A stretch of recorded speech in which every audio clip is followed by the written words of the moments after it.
Today, I'm talking about how to get free traffic to your author store.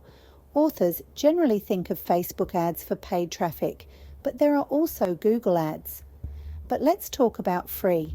Okay, I'm not saying to throw the baby out with the bathwater. I'm not saying not to do Facebook ads. I'm going to tell you ways to drive free traffic. That doesn't mean I'm saying you shouldn't use paid traffic. Okay, with that out of the way, let's proceed. The first thing to do is have really good SEO on your store. When you're selling on the retailers, you don't even give this a second thought because it's nothing to do with you. It's the responsibility of the retailer. But when you have a store, you are the retailer and your store must have excellent SEO. This is search engine optimization. It's responsible for how high you appear in search engine listings. It's far from a simple matter of having properly constructed metadata. There's so much more to this subject, but when your SEO is good, it will drive traffic to your store for free. Yes, that's right. It won't cost you a single thing. People often tell me their stores are set up very well, but when I search their name, they don't even rank at the top of the page for their own author name. That's pretty bad, to be honest. Not having good SEO is exactly the same as someone who has a brick and mortar store and set it up in the desert with no passing traffic. Having good SEO is just like having a store on a main street with plenty of passing traffic. The one pretty much guaranteed way to drive free traffic to your store is SEO. I'll give some other suggestions, some which might sound a little weird, so take them with a grain of salt if you wish. I don't like Pinterest to drive traffic to a store for reasons of SEO. You do not want Pinterest to appear above your store in the search engine rankings. Sure, you can have shoppable pins, but that's an extra step. You want your store to appear above all Pinterest rankings. One way to drive traffic to your store is to make the retailers work for you. Let's talk about the books you have for sale on the retailers such as Amazon. In your back matter, link to the next book in the series in your store, not to the retailer. You could also say that the book is available in paperback and link to it in paperback in your store. When I say paperback, I'm referring to print books in general. Think of brick and mortar bookstores that only sell print books. People love paperbacks. And some people often say that Amazon sells paperbacks with prime shipping that can be delivered the same day, so why would anyone want to buy anywhere else? I don't have the answer to that, but I can tell you that people do buy elsewhere. Those are the cold, hard facts. Let's consider evidence rather than opinions. Again, people do buy paperbacks, and some author stores are doing very well with paperbacks alone. There are plenty of 8-figure brands that make 8 figures a year from their e-commerce store, yet they sell their very same products on Amazon, with Amazon providing same-day and free shipping. Those are the facts. Now, you might think this is counterintuitive, but KDP Select can be a very good way of driving readers to your store for print books and audiobooks. I know several people who are doing very well with print books in their store, and they have the ebooks in KDP Select. Both Lulu and BookVault do bundles. There's no need to self-fulfill. Simply use one of these print-on-demand companies. Let's recap audiences briefly. I have videos on this. Hot audiences are your current customers, people who have bought your books. Warm audiences are people who know you exist. Maybe they follow you on socials. Maybe they have seen your books on Amazon. They are aware of you, but they have not yet bought your books. Cold audiences are people who have never heard of you. E-commerce stores run on cold audiences. We need big numbers of these people. Cold audiences become warm audiences in smaller numbers, and warm audiences become hot audiences in smaller numbers. The more cold audience people you can get to begin with, the more successful you will be. It's pretty much a numbers game. When you're running traffic ads to the retailers, you are targeting cold audiences, whether you know this or not. Facebook sales ads start with being to cold audiences, but later, When your store has been going for a while and you've built up the numbers, you can re-engage and retarget the warm and hot audiences. But now when we're talking about getting free traffic to your store, we are talking about cold audiences. That means we are looking for a large pool of people, the larger the better. Where are these people? They're mostly on Facebook, but this is about free traffic. Where else are they? They're on Amazon. Now, I know there is a large segment of the author community which is very much opposed to KDP Select and say it's putting all the eggs in one basket. But it's not even the one basket if you also have your own store. Besides, the people who are making bucket loads of money on Select aren't living hand to mouth. They're putting that money away, and they have the business smarts that if anything were to happen to their account, they could simply pivot. If you're a fiction writer who writes in a long series, link to paperback bundles in your store and tell them these bundles are only available from your store. There are plenty of opportunities to use books on the retailers to drive people to your store. And when they get to your store, you can cross-sell to this customer and upsell to them, and also have your Klaviyo flows in place to sell more to this customer. But right now we're talking about getting customers to your store in the first place. Now here's a common misconception about selling direct. I've been told about a couple of people who said it didn't work for them, so they went back to KDP Select. Okay, fine, but there's absolutely no reason to leave KDP Select in the first place, none whatsoever. You can do both and sell print and audiobooks on your store. Authors are giving more consideration to paperbacks lately, thanks to TikTok and Kickstarter. For years, self-published authors thought of paperbacks as the poor cousin and focused entirely on ebooks. Let me tell you, there's very good money to be made from paperbacks. If you have your books in KDP Select, link to paperback bundles and tell people at the back of the book that the bundles are only available from your store.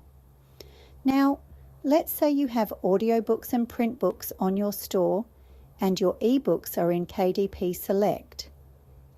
In this case, I would not use a lead magnet to drive people to your retailer list. At the back of the book, you can link to a retailer newsletter, which you would have on something like MailerLite. Do not offer them anything in exchange for a sign-up. Remember, you want quality over quantity. When you have a book in KDP Select, you will get buyers as well. So when you send campaigns out to this list, you can mention that you have a store and you have paperbacks and audiobooks there. This is another way to drive traffic to your store. KDP Select offers visibility. KDP Select offers great visibility for books and reaches large numbers of people. One borrow of a book counts as a sale, even though it's only a fraction of a cent, whereas a sale is several dollars. That said, it's harder for wide books to get visibility on Amazon. Don't get me wrong, I'm not saying retailer books should be in Kindle Unlimited. Do whatever you like. However, I will say this.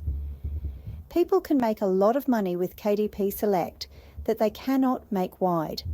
That is simply a fact. Yes, we've all seen people who have said they're now making as much wide as they were on Amazon, but they didn't say they were only making $100 a year on Amazon. Maybe they were making more, but these claims are meaningless if we don't know the actual dollar value. It would be better to make 20% of six figures than it would to make 80% of $200. Let's keep it real. And I have hit number 1 in the non-Amazon stores, and I've hit top 3 or 4 several times there, and I was quite surprised at the small number of sales I had to hit those rankings in relation to the Amazon sales. And full disclosure, my best Amazon USA store ranking was 7 in store. This is paid, of course. I'm not talking about free rankings. I've hit number 1 there. So if you're interested in making money, then the potential is there with Kindle Unlimited. But right now, we're talking about selling direct. So if you have your books in Select, you'll have higher visibility and you can drive people to your paperbacks and your audiobooks in your store. You can do this in your back matter. Also, you could apply for a BookBub featured deal, and in the back matter, do a very big push to send people to your store. If you are going to use KDP Select to get visibility and readers in large numbers and funnel those into your store, then do not use free under any circumstances. You don't want freebie seekers in your store.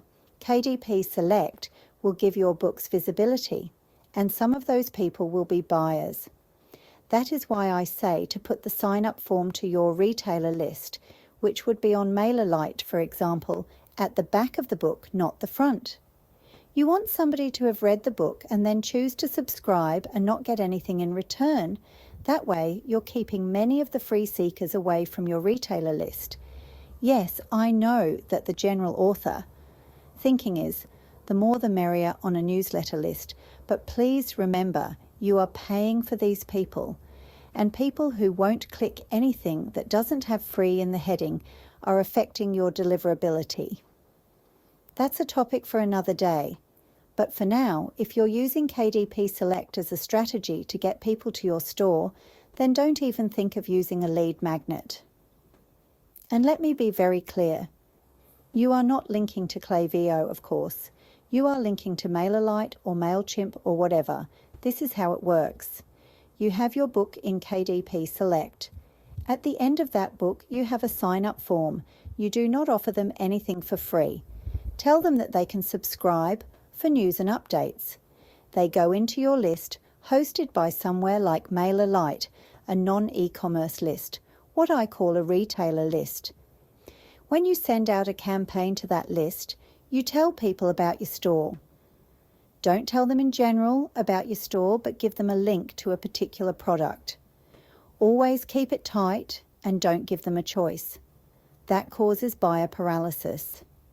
And don't make it a cheap product either. Give them a link to a bundle of paperbacks or a bundle of audiobooks. Do this on a regular basis. Make sure the product bundle has cross-sells on it, and make sure you have a one-click upsell in place. Also, make sure all your flows are present in Klaviyo to keep selling to that customer.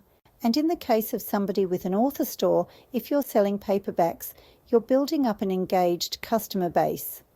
And I'm not saying you need to stay in KDP Select forever. I am saying it's a fast way to build up an audience without paid advertising. People have very firm ideas on whether to be in KDP Select or Wide, and many times, if you express a contrary opinion, steam will come out of people's ears. But let's think of it in the context of income.